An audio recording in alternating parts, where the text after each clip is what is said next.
Through this process, I found myself using new media technologies that I've not used before.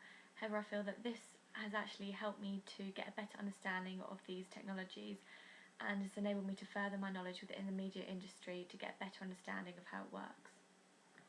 For me, the most straightforward piece of equipment was the main piece of equipment we used to construct our main task.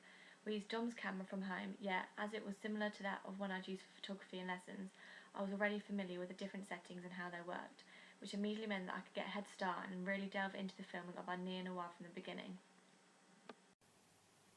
We used a Nikon D3100 camera, which is well known for its clear and precise shots, as well as its ability to zoom and focus shots quickly and neatly. I feel that the use of this camera helped us dramatically within the construction of our film, as it allowed us to shoot clear and well-focused shots that did not appear to be grainy or pixelated if we used it properly.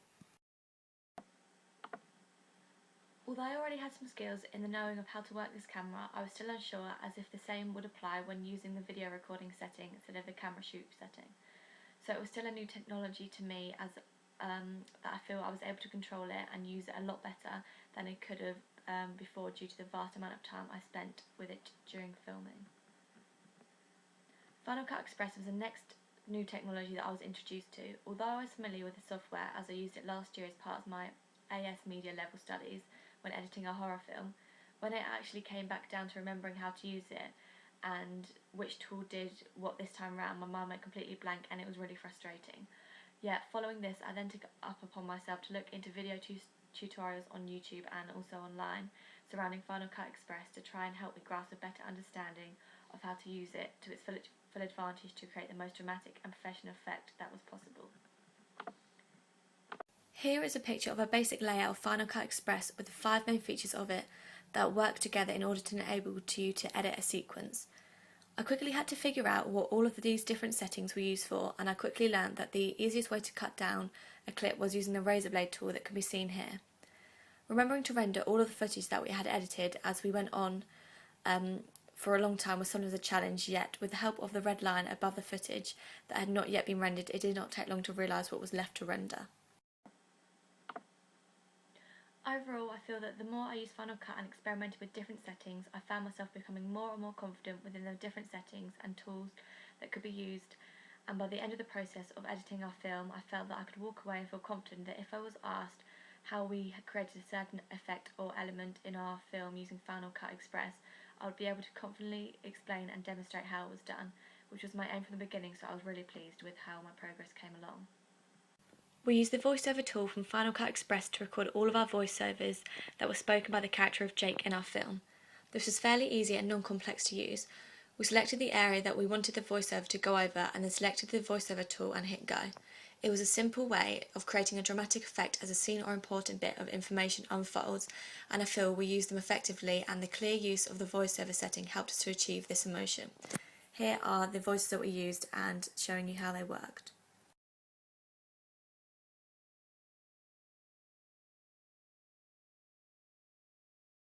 I found him on the 16th of February. He wasn't moving, just lying there. I didn't know what to do, so I just stood there helpless. I never really saw him much. He was always at work and business meetings, and if he wasn't there, he was on the phone. I still loved him. He was my dad. I just don't understand why he would do it, why he would kill himself. He had everything. He had me. Police can't find any evidence that he was murdered. Someone did this to him, and I want to find out who.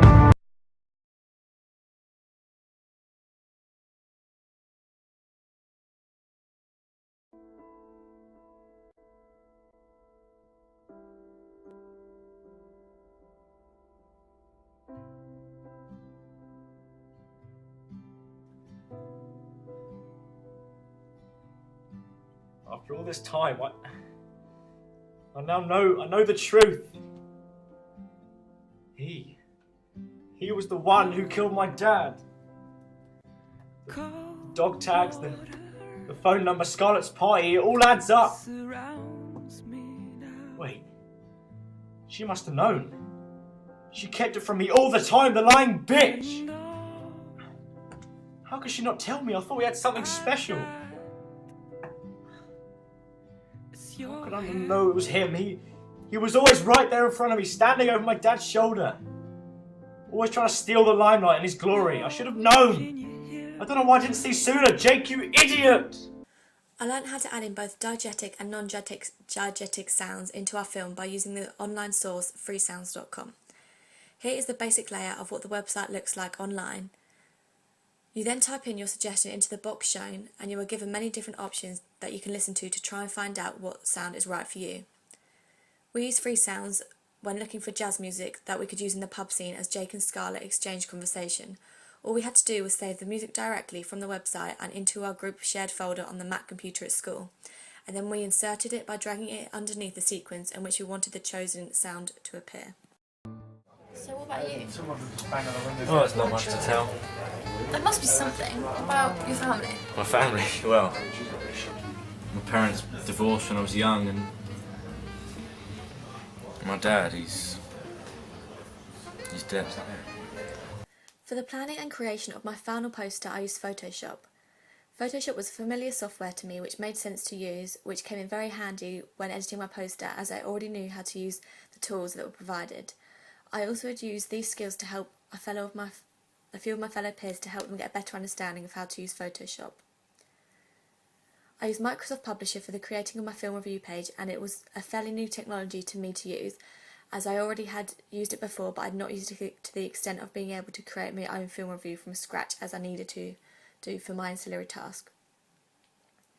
Yet by researching previous film reviews online, such as Empire Online and other websites on the internet, and watching tutorials on YouTube, I found myself getting a better understanding for the software and found myself ending up completing the film review without any problems. For the creation of all my research, I used Movie Maker as a key feature throughout. I used it as a way of keeping almost a diary-like feel and look for all my research by either adding in pictures, short video clips from YouTube, and voiceovers that I recorded on the Movie Maker software to piece together the extended research that I'd gathered together as part of each different process as I was going along. I was not particularly familiar with the use of Movie Maker before I started media, as I was more keen on writing pieces than speaking them myself, yet when I started creating more and more videos for my research on my blog, I found it a lot more easier to use and a much quicker process, as it allowed me to expand on my thoughts personally, as well as my feelings, rather than just someone reading my views from a set of paragraphs. I used an online website called Clip Converter to convert YouTube videos to MOV files in which I could save to my computer and then be able to download into Movie Maker and select the specific sequences that I wanted to use. I then would either use the built-in webcam on my laptop to record myself speaking and annotating these ideas, or using a voiceover app on my iPhone to which I would record myself and then email to myself and add in over the top of either a clip that I downloaded from YouTube or an image to explain the significance of it. I also used the same techniques as my research for creating and producing my evaluation. I feel that overall all of these media technologies that I've mentioned, although some not entirely new to me, have helped me to become a much more confident media student, as I found myself exploring into all the different areas and new technologies and softwares that I had not used before, and also I feel that having been given the freedom to venture into my construction, research, planning and evaluation stages on my own without any help, and to leave myself to figure out for myself how to use all these different technologies, it has given me the confidence to feel as though I now have the knowledge to complete all of my work to the best possible standard that I am aiming for, and to not be afraid to experiment and take risks in order to try and better myself within everything I do surrounding media and the work that I've done for it.